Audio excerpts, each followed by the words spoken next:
Hello, everybody. So during the interview, Master Ted had asked to see something a little more recent than my 10-year-old demo reel, which is a fair ask. I haven't had time to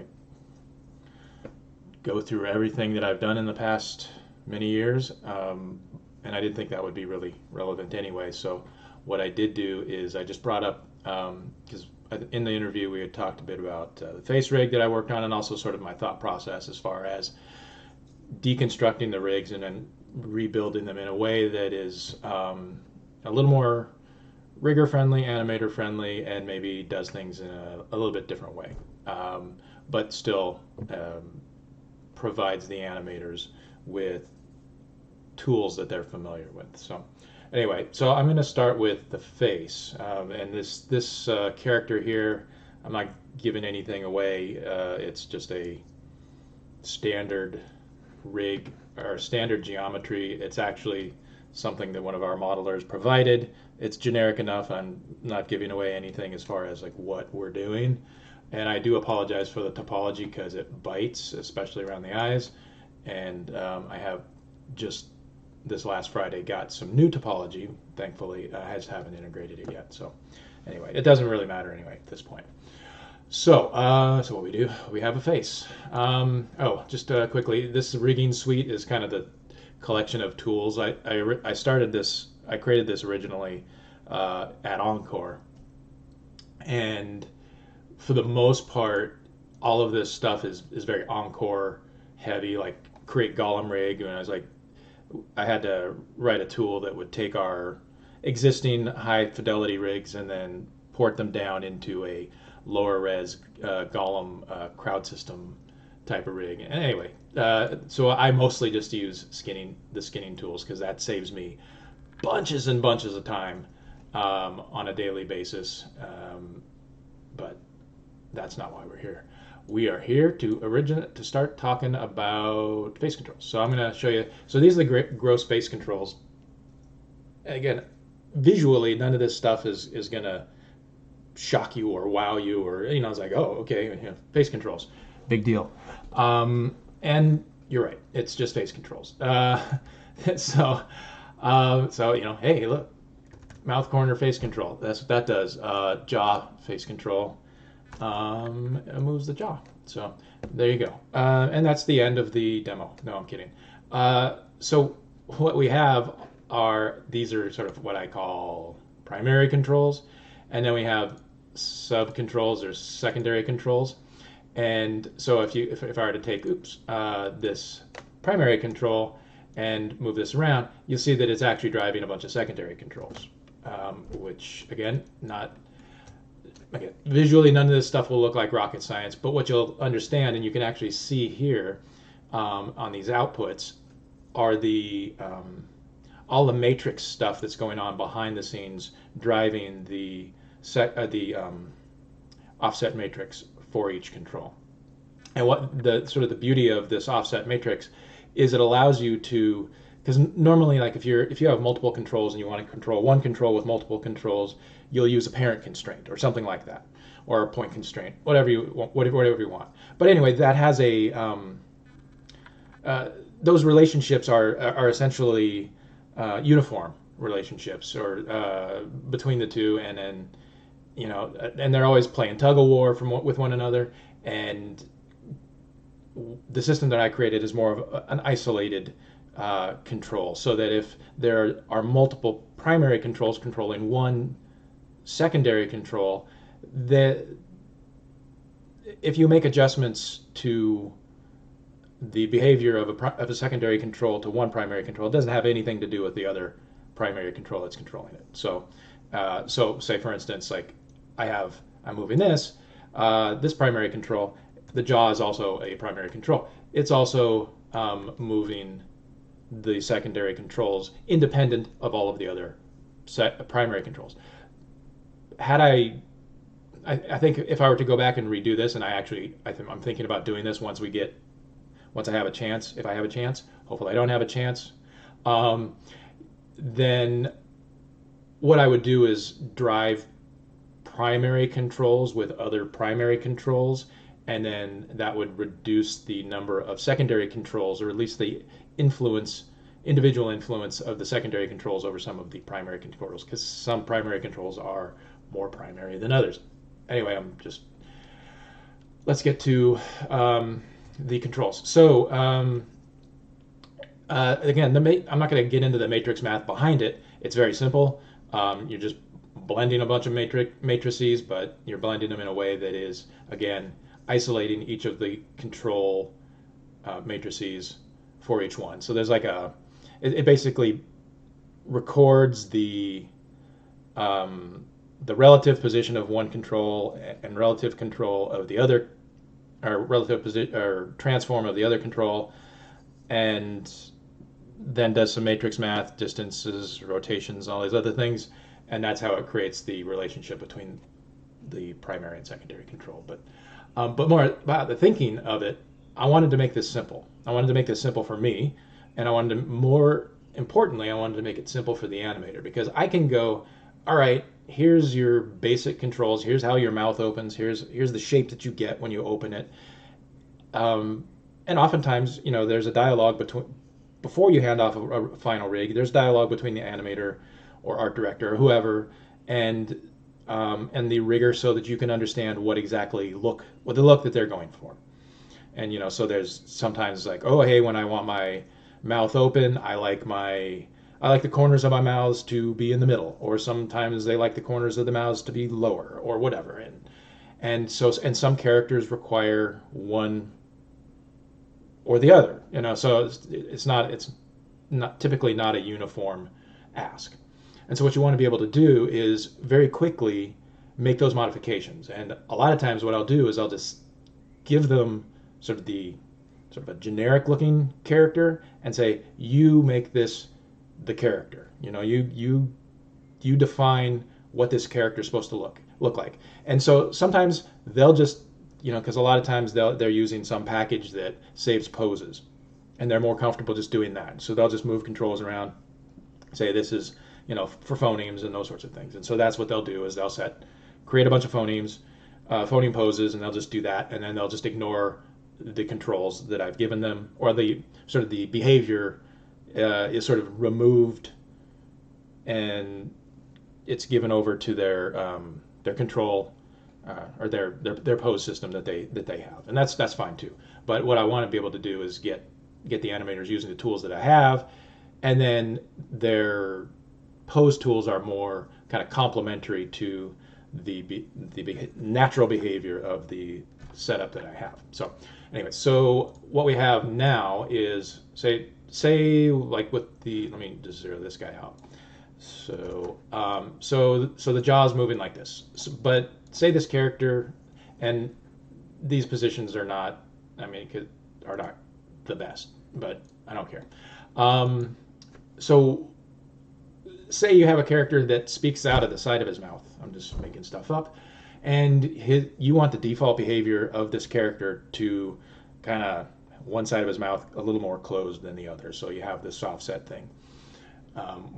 And so what you could do is say, okay, I'm going to open up this little UI, which is, I call this whole system an elastic system, which is not, I just made, I just made it up. So that's just what it's called, because I didn't want to have to explain exactly what it was, and elastic kind of gives an idea to the animators what they're dealing with. But it's not like, it's not a spring-based system. It's not, just the feel of it is more elastic than anything else. Anyway, so I pick my primary control. I can just boop, control job, or control job. And so we can see actually over here with elastic control, if you set this to 0, you can kind of see which controls are being driven by that. But also one of the things that you can do if you want to terrify the animators and just say, hey, this is what you have over here is what you have to modify if you want to change any behaviors of this thing, which this is originally how I used to adjust or fine tune the behavior between subcontrol and primary control. So that was not really great. So what I would do now, and what I do now is I would select a control that's currently being driven by this, and instead of um, modifying the slider, I just go, okay, I want a little bit more of that. Or, so, what did I say before? I said, oh, let's close the mouth. So, or close this corner. So let's do boop, boop, boop. No, something like that. Anyway, so we'll create some asymmetry in here, and maybe we'll add a little bit of that, and we'll go. And so you can see the value here, and then the thing that you're controlling. And you can go into negatives, which I would not recommend, but whatever. So we'll just actually minimize that. So now we have a little bit of asymmetry in there, and we'll go, we'll reduce this one too. And we'll reduce, I guess we'll increase that one. Okay, so now we have some asymmetry built into our open mouth. And that's it, so that's the sort of thing that this does. And again, it's more about the thinking of the underlying construction so that we can take, and this again is a game ready face, and it's a game ready model, and rig. So there's a budget of bones that we have to deal with. And so I'm trying to find a way to get the most out of those few bones that we have. I think it's, I don't know, 60 bones total, which is, quite a few. It's around that anyway. But, what you have, tongue bones, the brow bones, lid bones, it adds up quickly. And we're not using any blend shapes or anything like that. No corrective shapes. It's all just straight out of the gate. Just waiting. So anyway, that's it. I don't want to go too much into that, because that's basically what it is just controlling the influence of the subcontrols with the primary controls to get the look that you wanted. It's like, okay, I'm going to now modify how far the chin goes down. Now it's 100%, which is, I think, by default. But if I wanted like a little squish of the chin when I open it, you can do that. Anyway, so that's it. So now I'm going to go on to another section that I changed, because again, every time I try to build a system, I think about the things that I want to do differently. Not just to do them differently, but to try to do them better. So, I created a spine system. I'm not going to go over that, but I'll go down here to the feet, because I had talked about feet in the interview as well. Briefly, again, since I was talking to 9 of you in 3 different occasions, I can't exactly remember who I spoke to about feet. It may have just been very, very briefly, but say we wanted to create just like a character stepping up on a box. We will create a box, and a little box, and we'll move it over here.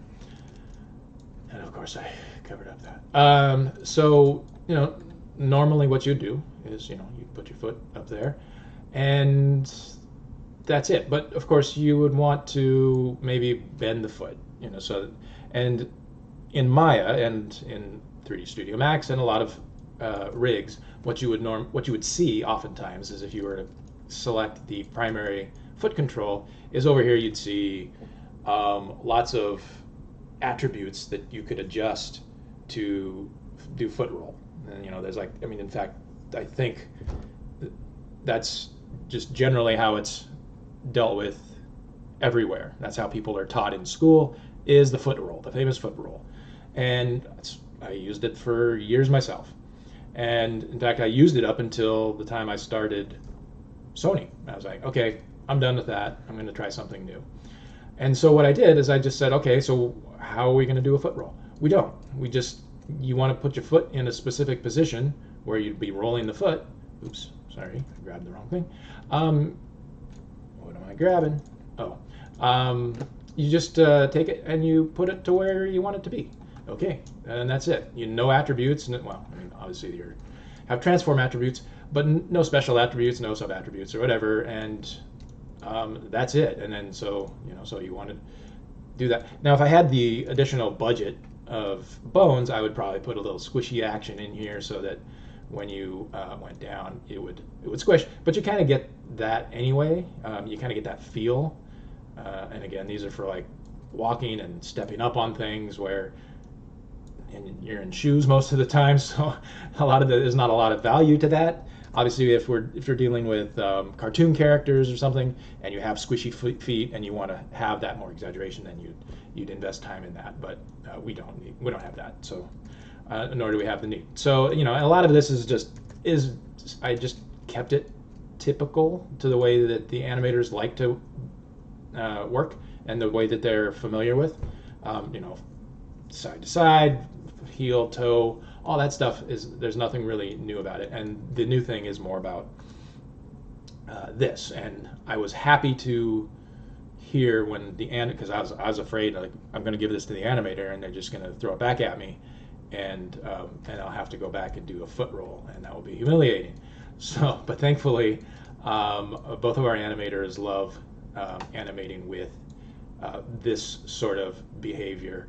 And if you wanted to get into the negative of it, into the, I guess, the reverse of the shape, you could, like, say if you were stepping up on something, you could drag that back there and kind of put the heel down and that sort of thing. Anyway, again, this is more about, it's not about the technology underneath it, because I think it's pretty apparent I can do the technology because it's doing the thing that it needs to do. It's more about the thought process, and